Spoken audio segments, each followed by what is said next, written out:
A to Z MS Word শর্টকাটের দ্বিতীয় পর্বে আপনাকে স্বাগত। এই ভিডিওতে MS ওয়ার্ডে ব্যবহৃত এমন শর্টকাট নিয়ে আলোচনা করা হয়েছে যা শিখে আপনি খুব দ্রুততার সাথে কাজ করতে পারবেন। Welcome, welcome to White State, an easy way to success. শুরু করার আগে প্রথমে MS ওয়ার্ড ওপেন করা প্রয়োজন। ডিয়ার ভিউয়ার্স, আমরা জানি স্টার্ট মেনু থেকে অথবা সার্চ অপশন থেকে ওয়ার্ড লিখে সার্চ করে MS ওয়ার্ড ওপেন করা যায়। তবে কেমন হতো যদি আমরা একটি শর্টকাট দিয়ে MS ওয়ার্ড ওপেন করতে পারতাম? খুবই মজা হতো, তাই না? চলুন MS ওয়ার্ড ওপেন করার জন্য একটি শর্টকাট তৈরি করি। প্রথমে সার্চ অপশনে ওয়ার্ড লিখে সার্চ করি। ওয়ার্ড আইকন থেকে রাইট বাটন ক্লিক করে ওপেন ফাইল লোকেশনে ক্লিক করতে হবে। এখানে MS ওয়ার্ড আইকনের উপর রাইট বাটন ক্লিক করে প্রপার্টিজে ক্লিক করতে হবে। এখানে দেখুন শর্টকাট কি লেখা আছে, এখানে নাম দেওয়া আছে। প্রপার্টিজের শর্টকাট কি অপশনটিতে যদি কন্ট্রোল অল্টার ডাব্লিউ বা কন্ট্রোল সি বা অন্য যে কোনো আপনার পছন্দের কোনো শর্টকাট কি প্রেস করে অ্যাপ্লাইতে ক্লিক করেন, তাহলে শর্টকাট কি সেট হয়ে যাবে। তবে একটি বিষয় মনে রাখবেন, শর্টকাট কি কন্ট্রোল সি বা এই জাতীয় কমন শর্টকাট কি দিলে সেখানে কন্ট্রোল অল্টার সি হবে, অর্থাৎ অল্টার অ্যাড হবে। আমি মূলত কন্ট্রোল অল্টার ডাব্লিউ দিয়ে সেট করব। এরপরে অ্যাপ্লাই। হ্যাঁ, এখানে একটা ওয়ার্নিং দিচ্ছে যে you will need to provide administrator permission to change the settings. অর্থাৎ আইদার অ্যাডমিন হতে হবে অথবা অ্যাডমিনিস্ট্রেটিভ পারমিশনটা থাকতে হবে। আমরা কন্টিনিউ দেব, দেন ওকে প্রেস করব। এবার তাহলে কন্ট্রোল অল্টার ডাব্লিউ প্রেস করলাম। ও দারুণ, MS ওয়ার্ড ওপেন হয়ে গেল। আমরা নতুন একটি জিনিস শিখলাম। বন্ধুরা, A to Z MS Word শর্টকাটের প্রথম পর্বে আমরা এ থেকে জেড পর্যন্ত শর্টকাটগুলো নিয়ে আলোচনা করেছি। যারা টিউটোরিয়ালটি এখনো দেখেননি তাদের জন্য ডেসক্রিপশন বক্সে লিংক দেয়া আছে, সেখান থেকে দেখে নিতে পারেন। বন্ধুরা, ফন্ট সাইজ বাড়ানোর জন্য control plus closing square bracket বা থার্ড ব্র্যাকেট আমরা যেটাই বলি সেটা প্রেস করলে ফন্ট সাইজ বড় হবে। যেমন আমরা প্রথমে সিলেক্ট করে নিলাম, দেন কন্ট্রোল থার্ড ব্র্যাকেট ক্লোজিং বড় হচ্ছে।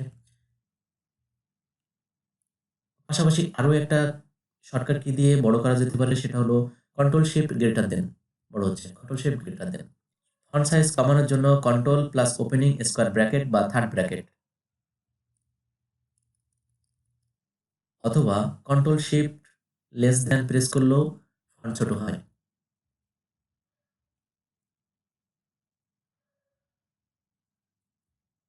তবে এখানে একটি বিষয় লক্ষণীয় যে যদি আমরা কন্ট্রোল শিফট গ্রেটার দেন বা স্মলার দেন প্রেস করি, সেক্ষেত্রে যে যে অপশনগুলো দেওয়া আছে সেই অপশনগুলোই মূলত হচ্ছে।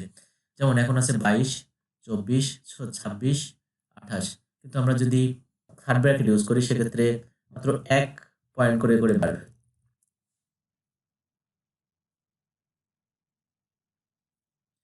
ডিয়ার ভিউয়ার্স, আমরা জানি ব্যাক স্পেস প্রেস করলে একটি করে অক্ষর মুছে যায়। প্রতিবার ব্যাক স্পেস প্রেস করলে একটি অক্ষর মুছে যায়। কিন্তু আমরা যদি কন্ট্রোল সহ ব্যাক স্পেস প্রেস করি তাহলে প্রতিবার একটি করে ওয়ার্ড মুছে যাবে। প্রতিবার একটি করে ওয়ার্ড মুছে যাবে। আবার আমরা জানি ডিলিট প্রেস করলে প্রতিবার কার্সরের ডান দিকের একটি করে অক্ষর মুছে যায়। কিন্তু আমরা যদি কন্ট্রোল সহ ডিলিট প্রেস করি তাহলে প্রতিবার ডান দিকের একটি করে ওয়ার্ড মুছে যাবে। খুব মজার ব্যাপার, রাইট? খুব কম সময়ে আপনি কাজ করতে পারবেন। তো ভিউয়ার্স, আমরা জানি লেফট অ্যারো ও রাইট অ্যারো ব্যবহার করে আমরা কার্সর বাম থেকে ডানে বা ডান থেকে বামে সরাতে পারি। লেফট অ্যারো প্রেস করলে কার্সর এক অক্ষর বামে যায়, আর কন্ট্রোল লেফট অক্ষর প্রেস করলে কার্সর এক ওয়ার্ড বামে যাবে। প্রতিবার একটি করে ওয়ার্ড বামে যাবে। মনে রাখবেন, কার্সর মুভ করার সময় যদি শিফট প্রেস করা হয় তাহলে সিলেক্ট হয়। সুতরাং শিফট প্রেস করে লেফট অ্যারো প্রেস করা হয় তাহলে প্রতিবার এক অক্ষর সিলেক্ট হবে।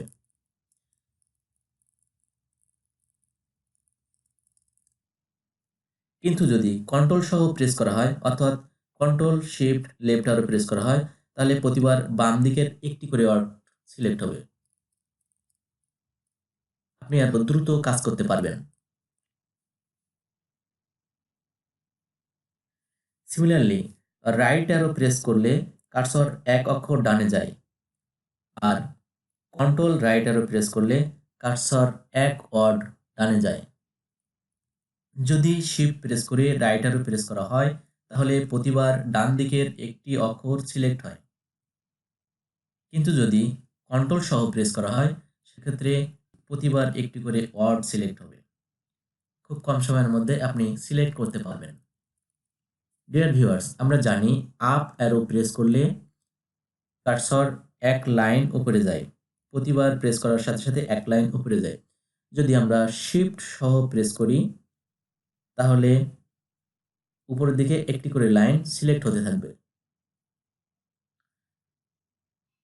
আবার কন্ট্রোল প্রেস করে আপ অ্যারো কি প্রেস করলে প্রতিবার এক প্যারা উপরে যাবে।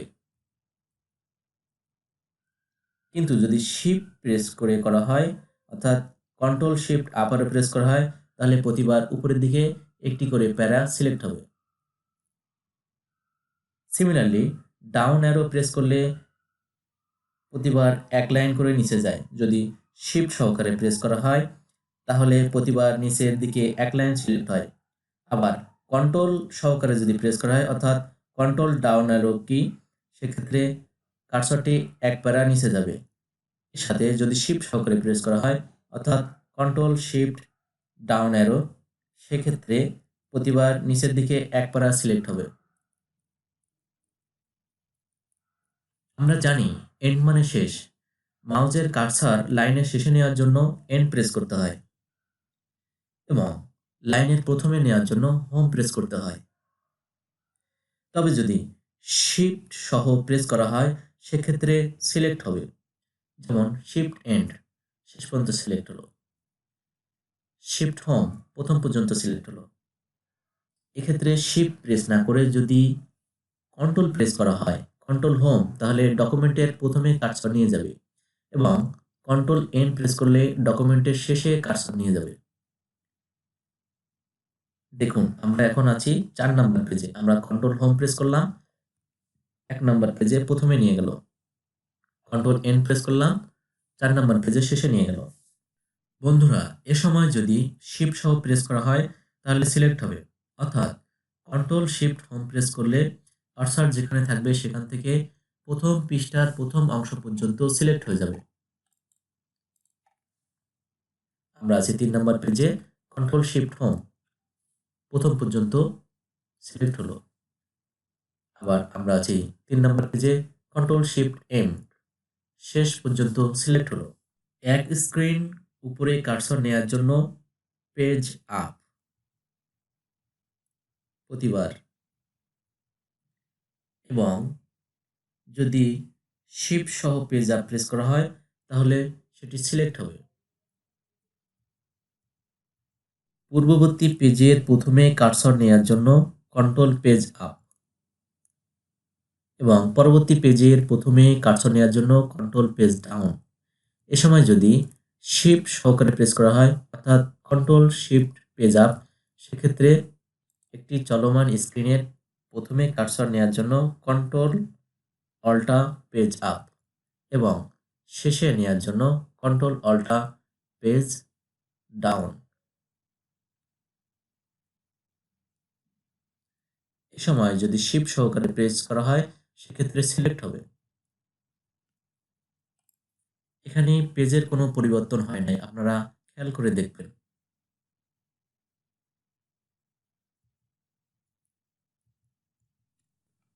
এখানে আরো কিছু মজার ব্যাপার রয়েছে।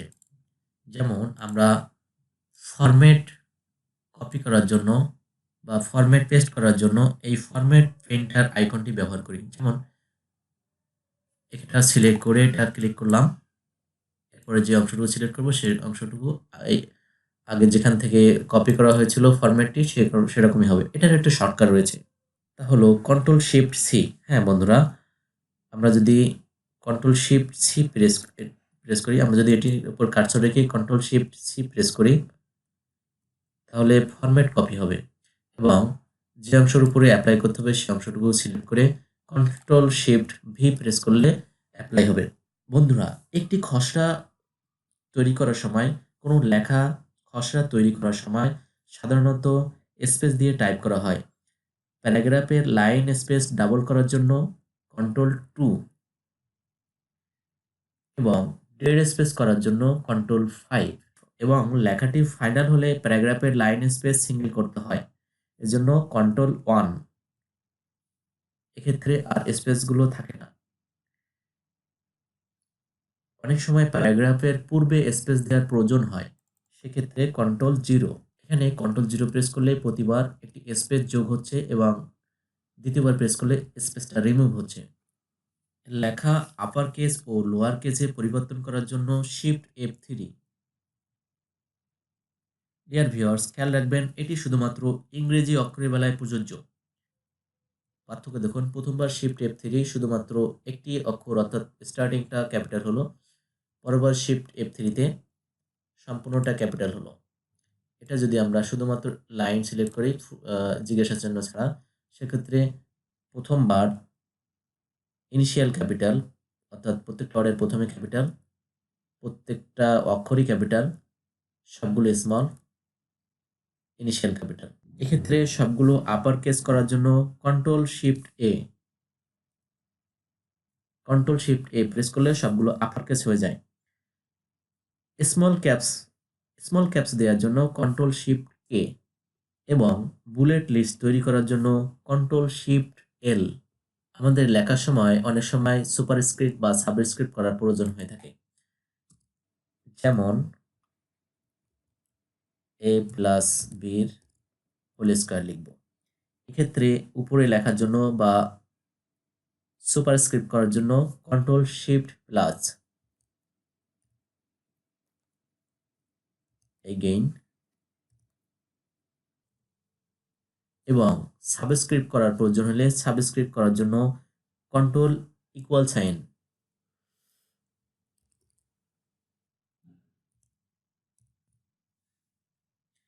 হ্যাঁ ভিউয়ার্স, এভাবে ছোট ছোট সমীকরণ লেখা যায়। তবে সমীকরণ লেখার জন্য ইকুয়েশন এর উপর পূর্ণাঙ্গ একটি টিউটোরিয়াল আমরা পরবর্তীতে তৈরি করব আশা রাখি। অনেক সময় কিছু লেখা পাশাপাশি রাখার প্রয়োজন পড়ে, যেমন তারিখ।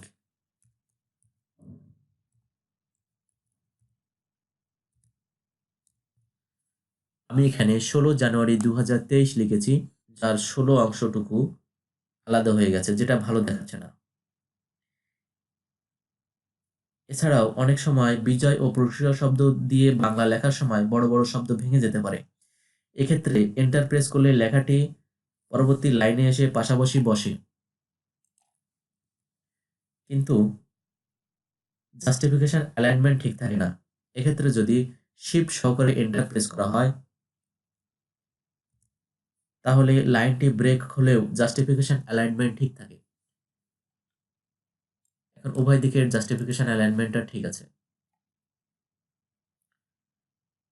পেজ ব্রেক দেওয়ার জন্য বা নতুন পেজে যাওয়ার জন্য কন্ট্রোল এন্টার, বড় ড্যাশ বা EM- দেওয়ার জন্য কন্ট্রোল-অল্টা-মাইনাস, ছোট ড্যাশ বা EN- দেওয়ার জন্য কন্ট্রোল-মাইনাস, কপিরাইট সিম্বল লেখার জন্য কন্ট্রোল-অল্টা-সি, রেজিস্টার্ড ট্রেডমার্ক সিম্বল দেওয়ার জন্য কন্ট্রোল-অল্টা-আর, ট্রেডমার্ক সিম্বল দেওয়ার জন্য কন্ট্রোল-অল্টা-টি।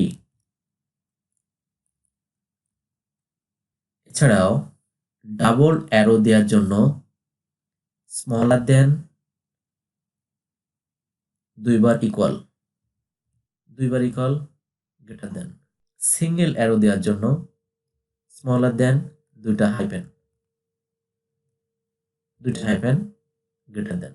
বন্ধুরা, অনেক সময় আমাদের এই স্ক্রিনটাতে দুই ভাগে ভাগ করে উপর এবং নিচের লেখা দেখে লেখার প্রয়োজন হয়। সেক্ষেত্রে আমরা কন্ট্রোল-অল্টা-এস প্রেস করে 2 ভাগে ভাগ করতে পারি। দেখুন 2 ভাগে ভাগ হয়ে গেছে, যেটা আমরা আলাদা আলাদাভাবে স্ক্রল করতে পারছি এবং আলাদা আলাদাভাবে লিখতেও পারবো। এটিকে রিমুভ করার জন্য পুনরায় কন্ট্রোল অল্ট্রা এস প্রেস করলে রিমুভ হয়ে যাবে।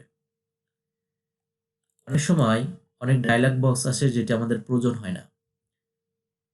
যেমন এখানে ফন্ট ডায়লগ বক্স আসছে, এটি যদি আমি রিমুভ করতে চাই এসকেপ প্রেস করলে রিমুভ হয়ে যাবে।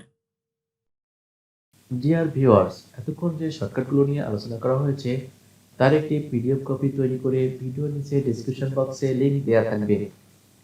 আপনারা চাইলে সহজেই ডাউনলোড করে তা ব্যবহার করতে পারবেন। এছাড়াও টেবিলের জন্য মজার মজার শর্টকাট কি রয়েছে যা আমরা পরবর্তীতে আলোচনা করব বলে আশা রাখি। এতক্ষণ আমাদের সাথে থাকার জন্য ধন্যবাদ। এ টু জেড এমএস ওয়ার্ড শর্টকাটের দ্বিতীয় পর্ব এখানে শেষ। পরবর্তী পর্ব দেখার আমন্ত্রণ জানিয়ে এখানে শেষ করছি। তবে শেষ করার আগে এখনো যারা আমাদের চ্যানেল সাবস্ক্রাইব করেনি তাদেরকে সাবস্ক্রাইব করার জন্য অনুরোধ করছি। আর যারা ইতিমধ্যে সাবস্ক্রাইব করেছেন তাদেরকে অসংখ্য ধন্যবাদ।